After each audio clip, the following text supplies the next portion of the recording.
Subscribe to Dr. Nightmare Channel now.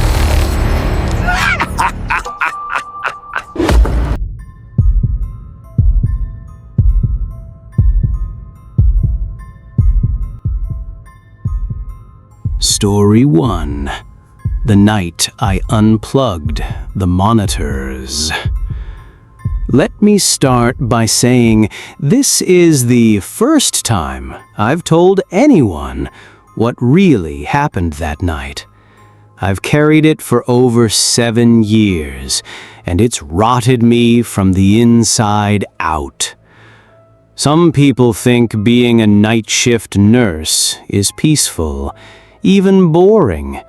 But they have no idea how quiet a hospital can really get at 3 a.m., how that silence can start to feel unnatural. I worked in a small private hospital in upstate New York, mostly palliative care. We didn't get a lot of emergencies, and the patients we did get rarely left the building alive. Terminal cancer, late-stage dementia, mostly elderly people waiting to die. I was 28 when I took the job, recently divorced, needed the hours, the overtime, and the solitude. The day shift was crowded and chaotic, but the night shift was like a tomb. One nurse, one orderly, and a skeleton crew of half-asleep security guards. Some nights I wouldn't see another soul for hours. That's what made Ward 3 so perfect. Ward 3 was our quietest wing. 5 rooms, 4 beds per room, but we usually only had 1 or 2 patients in the entire ward at any given time. At most, maybe 5 patients at once. Low maintenance, minimal contact, just check vitals every couple of hours, keep them medicated, and make sure they don't code. That night, we had 3 patients. Mr. Collings in 301, a woman named Hattie Myers in 304, and the new one, room 305. Her chart said dementia, nonverbal, stage 7, which basically meant she was just waiting. Her name was June Holloway, 89 years old, no family listed, transferred from another facility after a fall, broken hip, bedbound. The admitting doctor didn't expect her to make it a week. But June had something the others didn't. Something I noticed the second I walked into her room. She stared at me. Not like a confused glance or a twitchy, disoriented kind of look. No, she stared directly at me, her eyes locked with mine and didn't move. And her lips were slightly parted like she was trying to speak, but no sound came out. I checked her chart again. Nonverbal, severe dementia, no higher brain activity beyond involuntary movement and response to pain. So why the hell was she watching me? I shrugged it off at first. End-stage dementia patients often stare. They fixate on spots, or shapes, or lights. But this felt targeted, personal. I adjusted her pillow, flushed her feeding line, and gave her a mild sedative to help her sleep. She didn't blink once. Hours passed. I did my rounds, checked vitals, read a book in the nurse's station, ate stale vending machine soup. But every time I walked by her room, she was still watching me. No TV, no sounds, just those wide, cloudy blue eyes fixed on the hallway. At 2:43 a.m., something changed. I was reviewing medication logs when a low, steady beep started echoing down the corridor. My heart jumped. I ran toward the sound. June Holloway's heart monitor was spiking. Her pulse had doubled, and her blood pressure was climbing rapidly. That alone wasn't too unusual. The elderly often have strange spikes and dips during the night. What bothered me was her face. She was smiling. Not just a twitch or a fluke of muscle memory. No, this was a full, knowing smile. It crept across her face slowly, and her eyes never left mine. I checked the machine, adjusted her oxygen, and tried to calm her down, but nothing changed. The beeping continued, and her grin grew wider. Then she moved. Her left hand, previously limp and useless, twitched, then curled, then reached. She grabbed my wrist so hard I yelped. Her skin was like ice. "June?" I whispered. "Can you hear me?" She didn't answer, but she pulled me closer. Her strength was inhuman for someone her size and condition. She leaned forward, first time she'd moved her torso since she arrived, and whispered 2 words, so faint I nearly missed them. "Make it stop." The machine spiked. Her oxygen dropped. Alarms blared. I panicked. I should have called the attending physician. I should have gotten the crash cart. I should have done anything other than what I did. But her grip on me was so strong. Her eyes locked into mine. Her lips, cracked and bleeding, repeated the same words. "Make it stop." So I did something unforgivable. I reached behind the machine and pulled the plug.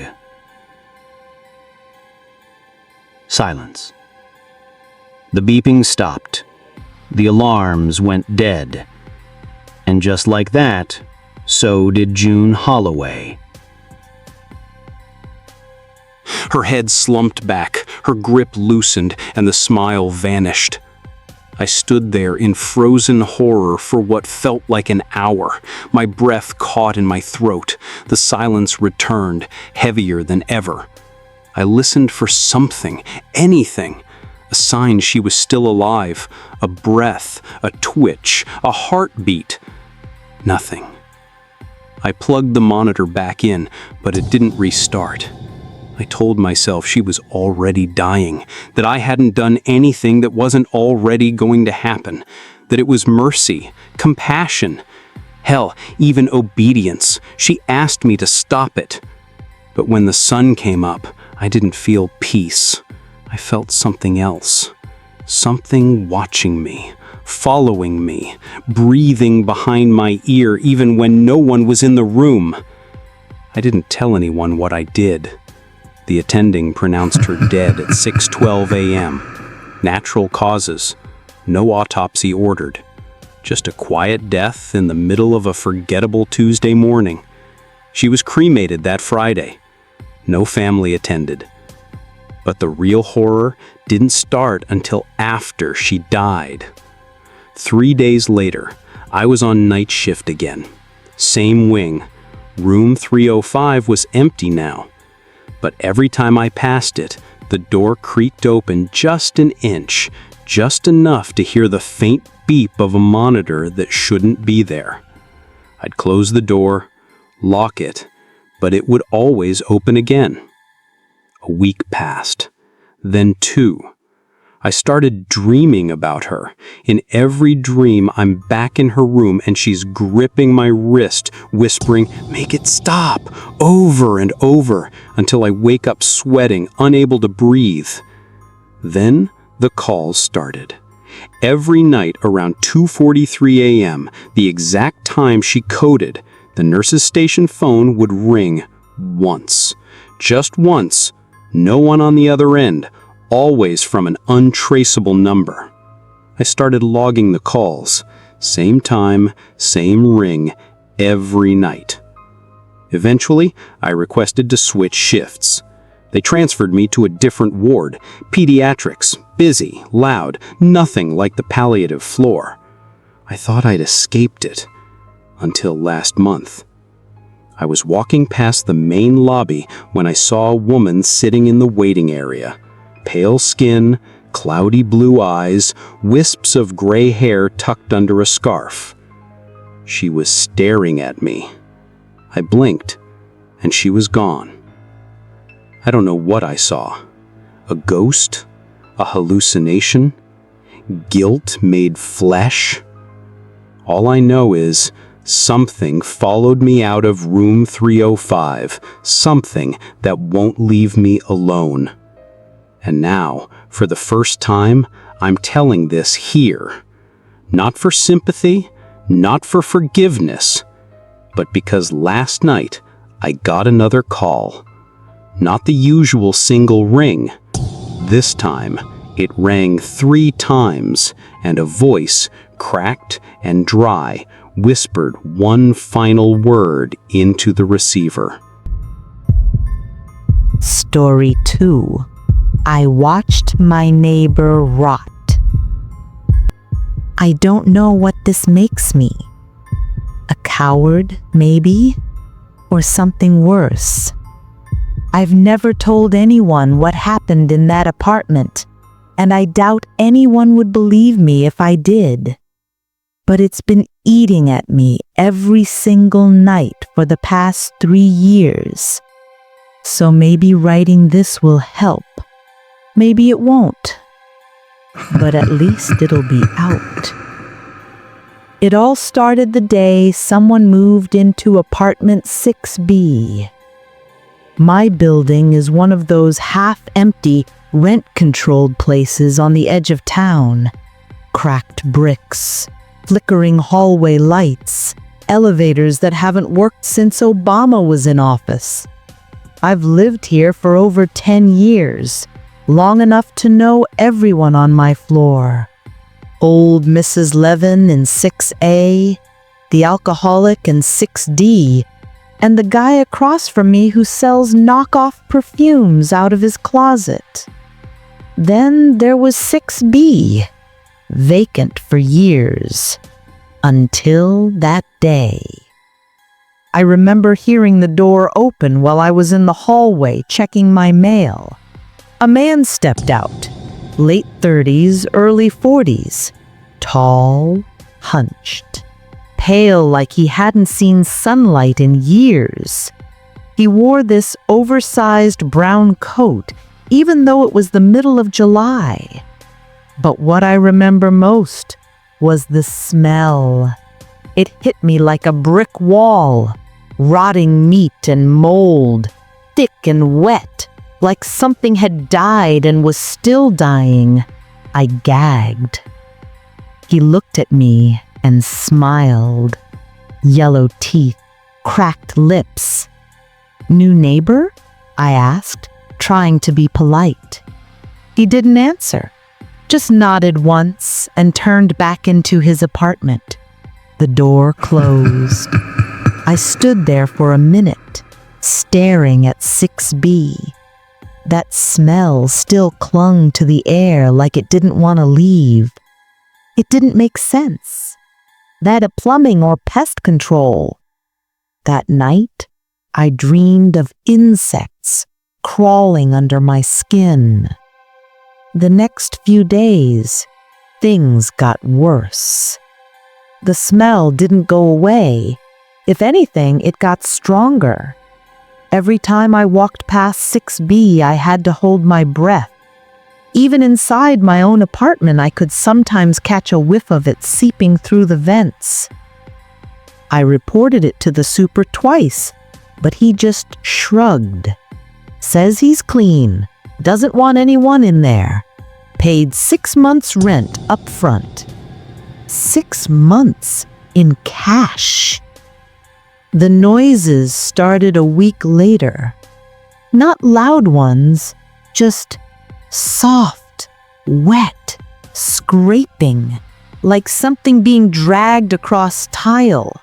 Sometimes I'd hear a low groan, not from pain, more like pleasure. Then silence.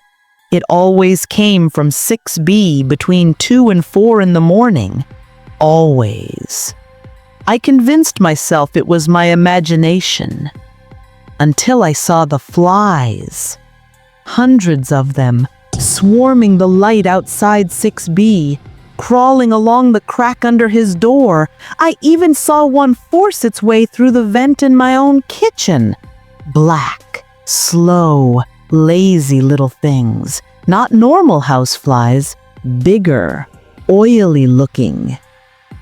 That night, I called the police. I told them I was worried someone had died in 6B. Maybe this guy wasn't paying rent.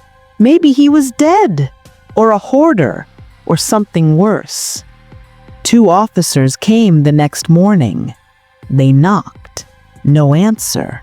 Knocked again. Still nothing. Just when one of them was about to radio for backup, the door creaked open. The man was standing there, alive. He looked even worse than before. Skin waxy, eyes sunken, and the smell. God!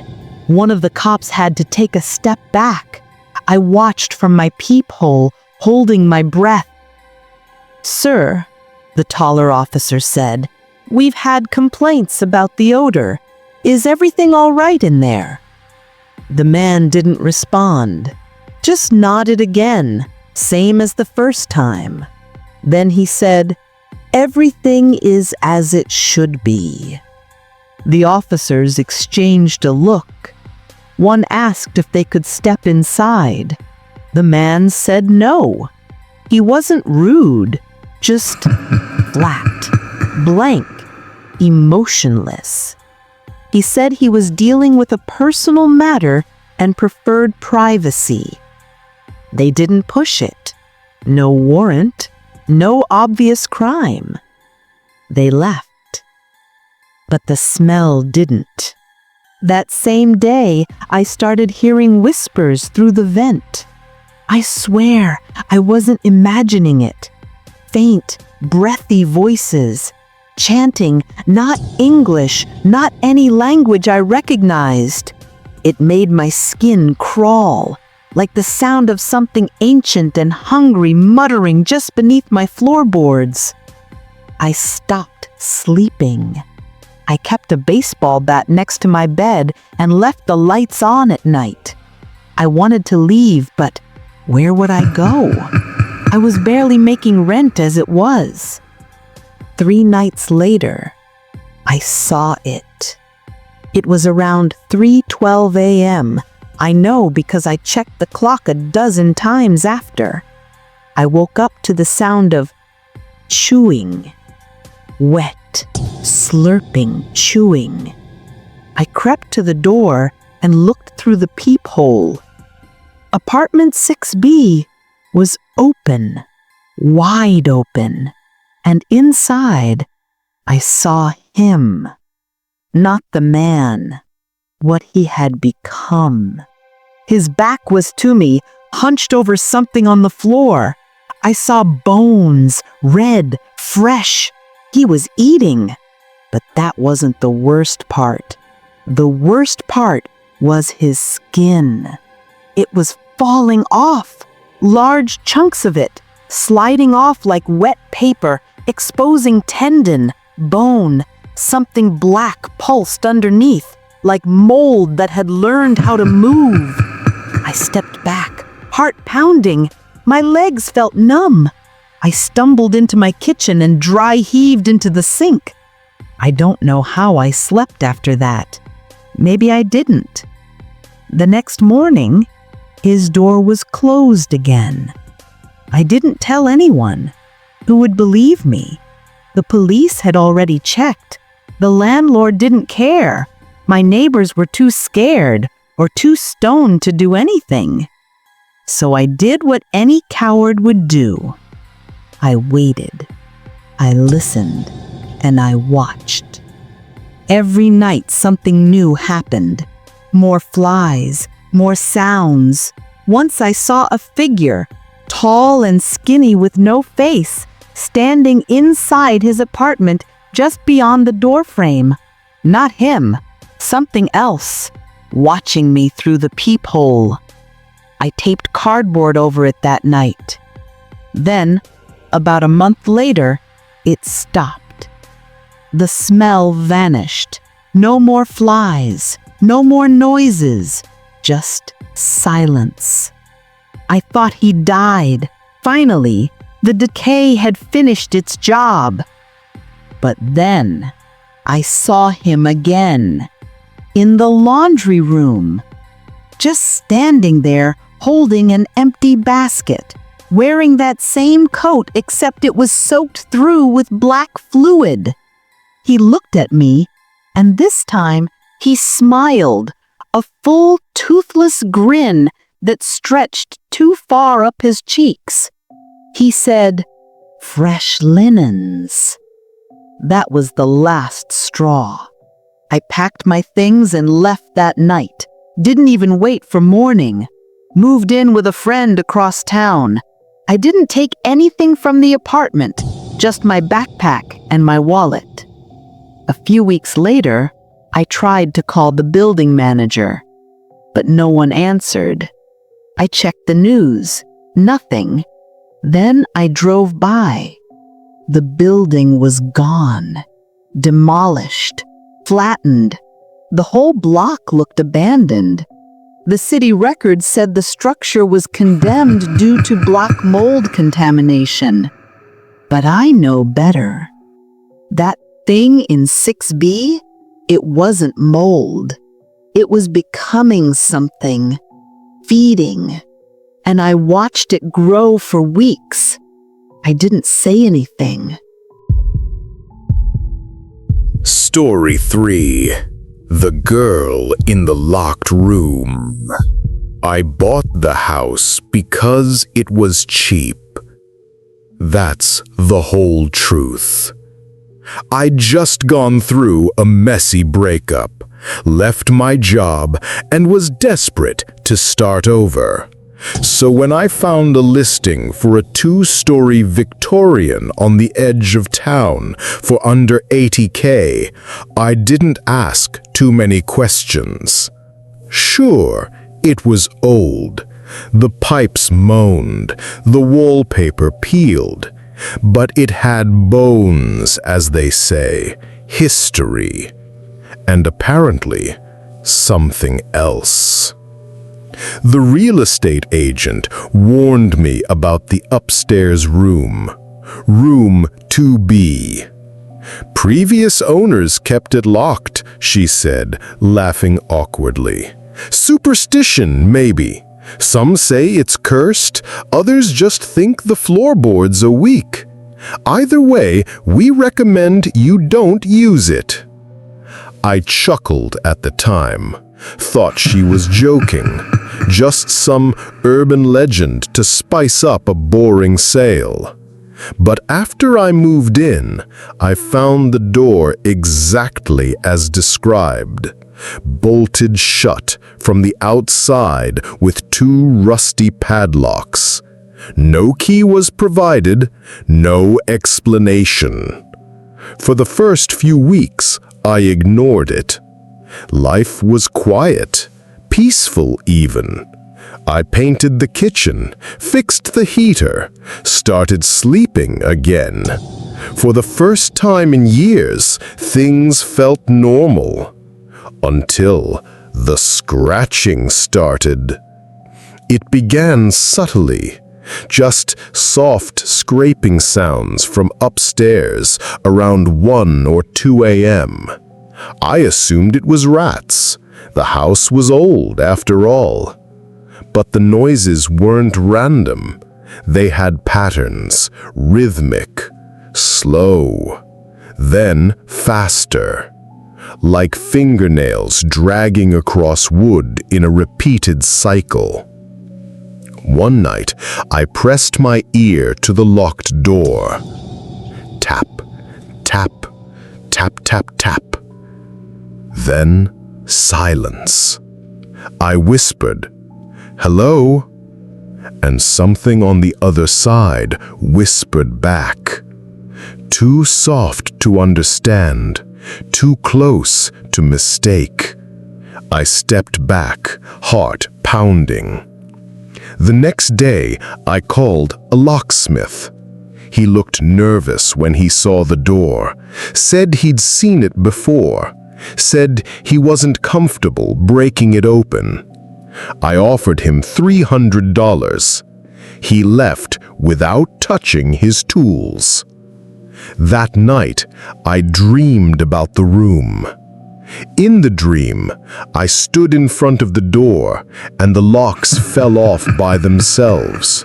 The door opened slowly, revealing a little girl sitting cross-legged in the corner. She was facing the wall, whispering to something I couldn't see. Then she turned around. No eyes. Just two deep, gaping holes where they should have been.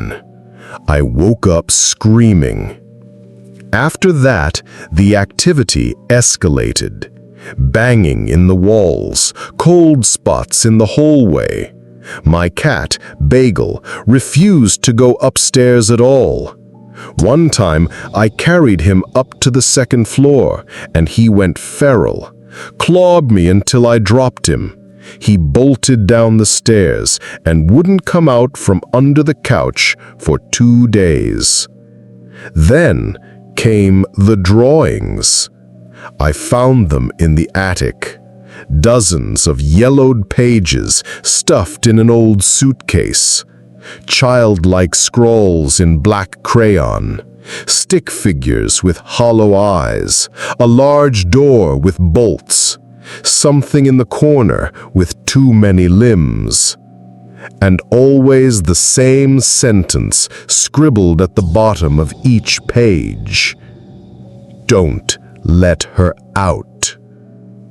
I told myself it was just creepy old junk, left over from whoever lived here before. Until the day I came home from work and found the door unlocked. The padlocks lay on the ground, no signs of force. The door was slightly ajar, a cold draft slipping through the crack. I stood at the bottom of the stairs for what felt like hours. Every instinct screamed at me to run, but I didn't. I opened the door. The room was empty. Just 4 walls, a broken window, and a small, rotting wooden chair in the center. The floor was covered in deep, chaotic scratch marks. Some looked fresh. I stepped inside, heart in my throat. That's when I saw her. Not in the room, in the mirror. There was a mirror nailed to the far wall, cracked diagonally down the center. In it, I saw myself, and behind me, a little girl. She stood perfectly still, head tilted, hands clasped together. Her dress was soaked, her skin pale and bloated, like she'd been underwater for a long time. I spun around. No one was there. But when I turned back to the mirror, she was closer, just over my shoulder. That's when the door slammed shut behind me. Pitch black, the air turned to ice. I screamed and pounded on the walls. No one answered. My phone was dead. The mirror pulsed like something was moving just beneath its surface. I refused to look again. I don't remember how long I was in there. An hour? A day? Eventually, the door creaked open on its own. I bolted. I moved out that night, never went back.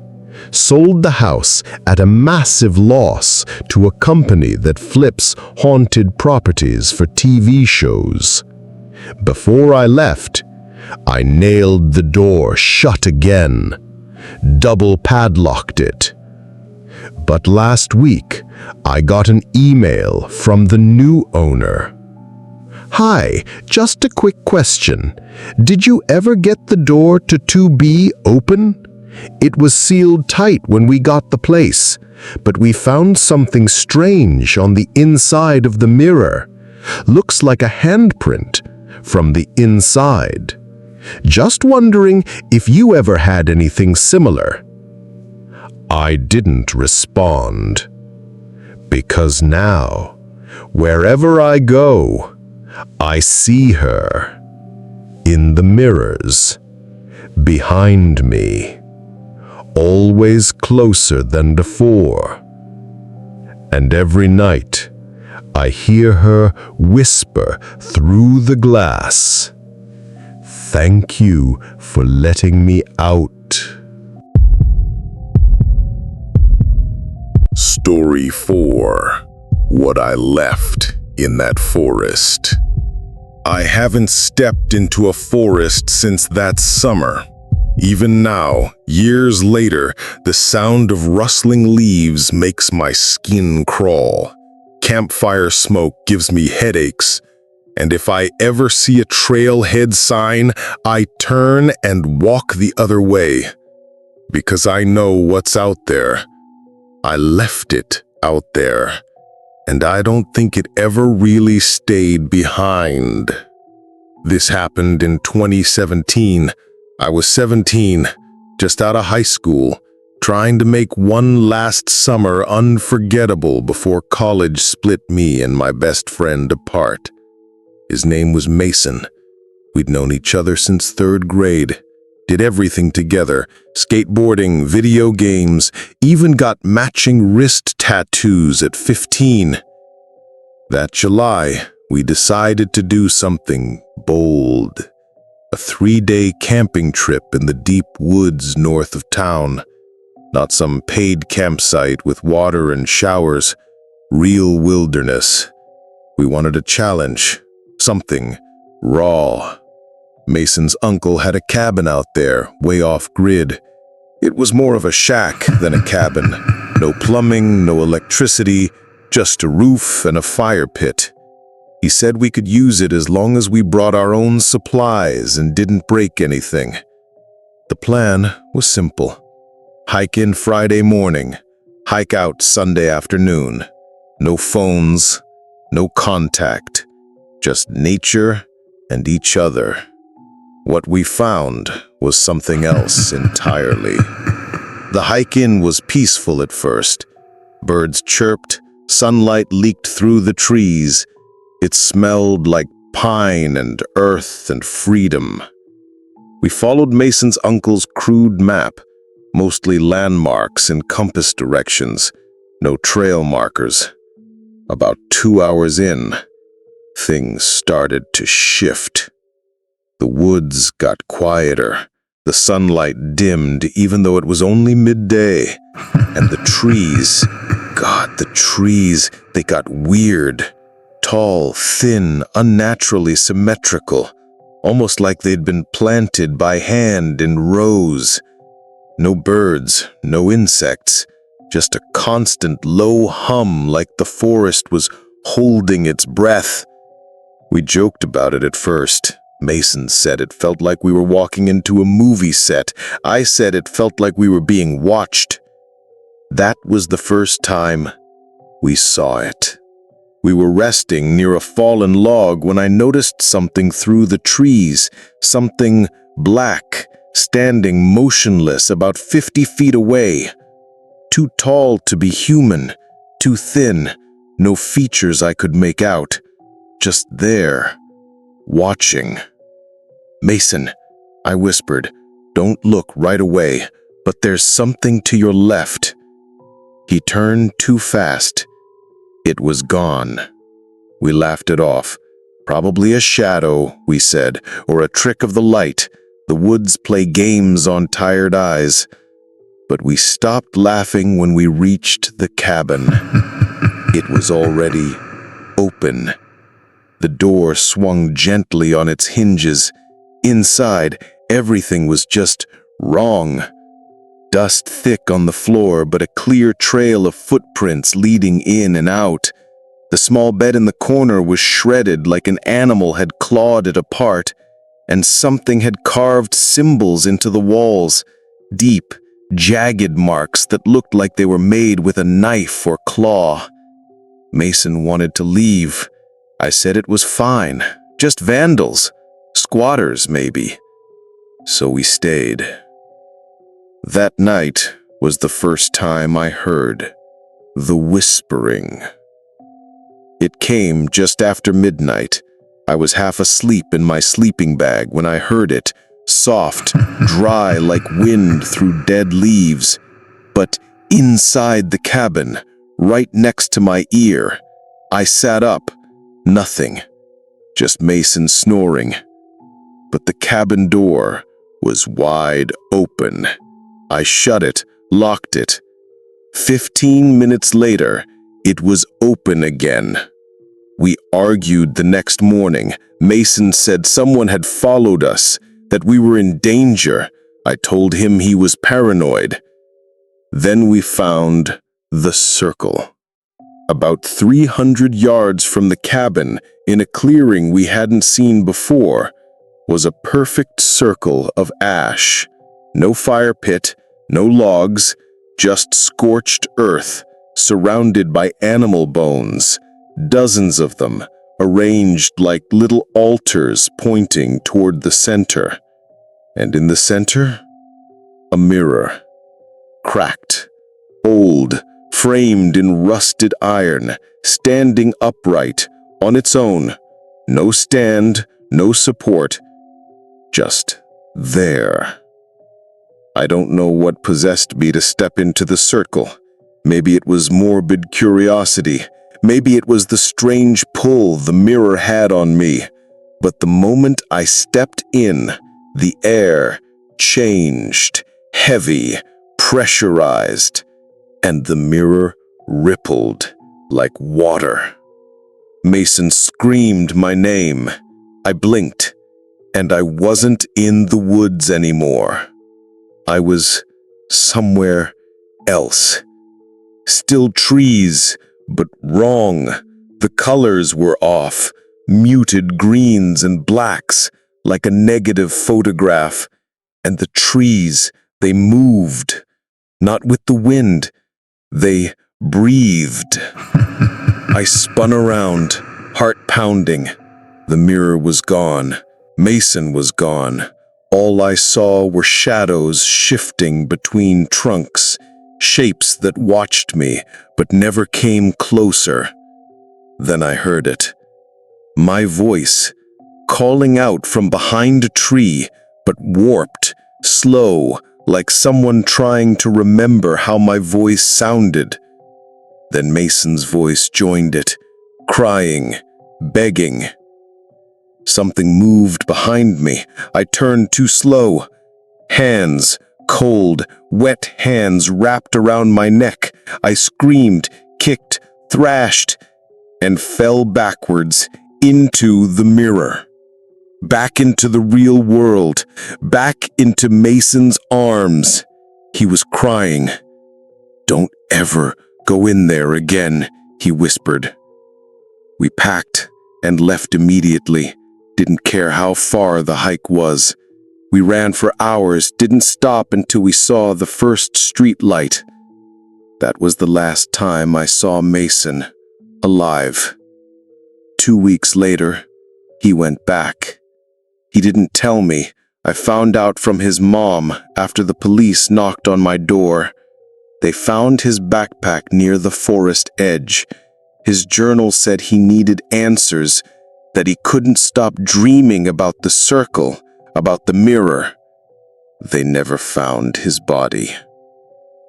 But sometimes at night, I hear knocking on my bedroom window, and sometimes I see Mason standing at the edge of the woods near my new apartment, waving, smiling. But it's not him. His eyes are too black, his grin too wide, and last night, taped to my front door, was a cracked shard of mirror, and scrawled in ash across the glass were the words, "Next time, you stay." Story 5. The Last Message from Account 9W1T2. It started with a forum thread. That's all. Just one thread. I've been a programmer and cybersecurity hobbyist for most of my life, and when I was younger, I spent a lot of time on obscure forums, ones that don't show up in Google, that you access through invitation codes or backdoor links buried on Pastebin. Not criminal forums exactly, but weird. Places where people shared lost media, unsolved codes, and digital oddities. That's where I found the thread. It was posted on a subforum called Oblivion Stack, a board for mystery tech, ARGs, and creepypasta that blurred the line between fiction and fact. The thread was titled simply, "Do not decode this, please, seriously," posted by a user named 9W1T2. The post contained a string of alphanumeric gibberish, formatted like Base 64, but scrambled. Beneath it, one sentence. "If you know how to read this, don't. If you read it, don't run it. If you run it, I'm sorry." Most people thought it was a hoax, another fake cursed file, just a creepypasta LARP. But I couldn't help myself. I copied the code. I didn't run it, not yet. I analyzed it first. And that's when things started getting strange. The code didn't make sense. It wasn't malware. It wasn't a script. It was something else, like a synthetic language. It kept rewriting itself when I opened it in different environments. It adapted. It reacted to commands even without execution. It was alive. The first night after I saved the file, I got an email. No sender, no subject, just an attachment, a black and white photo of my apartment building, taken from across the street. Then came the message, "You are now part of the stack." I deleted everything, code, photos, cache, ran every antivirus and scrubbing tool I knew, disconnected from the internet, tossed my hard drive into the fireplace, thought it was over, until 9W1T2 messaged me. It wasn't a regular forum PM. This showed up as a system notification on my desktop, even though I wasn't online, even though I'd wiped everything. The message read, "We all tried to delete it. You can't delete it. It doesn't live in code. It uses code like we use mouths to speak. I didn't reply. He messaged again.